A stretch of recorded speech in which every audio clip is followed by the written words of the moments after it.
Ben ritrovati con l'informazione flash di New Sicilia. Iniziamo col maltempo che ha colpito ieri l'Interland catanese. Dopo la schiarita della mattinata, nella tarda serata una bomba d'acqua ha colpito il territorio soprattutto tra Acireale e Acicatena. Molti disagi per la popolazione, numerosi interventi di vigili del fuoco e protezione civile sono stati necessari per ripulire le strade dalla grandine caduta raggiungendo mezzo metro d'altezza.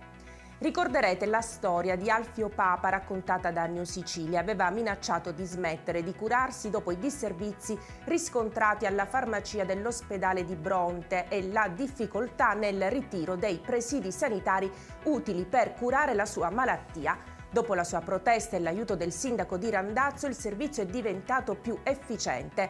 L'attesa è stata solo di 7 minuti, alcuni banchi sedili sono stati posti per scongiurare l'attesa in piedi e il servizio all'interno era gestito da più persone con solerzia e celerità, ha commentato soddisfatto.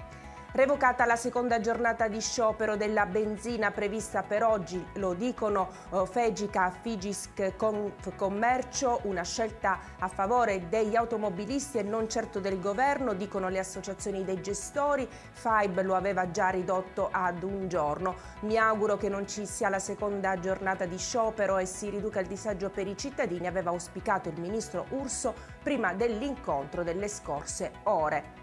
Sono trascorsi 44 anni dall'uccisione per mano della mafia di Mario Francese, giornalista siciliano nato a Siracusa e assassinato a Palermo il 26 gennaio del 1979. Si occupò della strage di Ciaculli, del processo ai Corleonesi, dell'omicidio del colonnello dei carabinieri Giuseppe Russo e fu l'unico giornalista ad intervistare la moglie di Totò Riina, Antonietta Bagarella.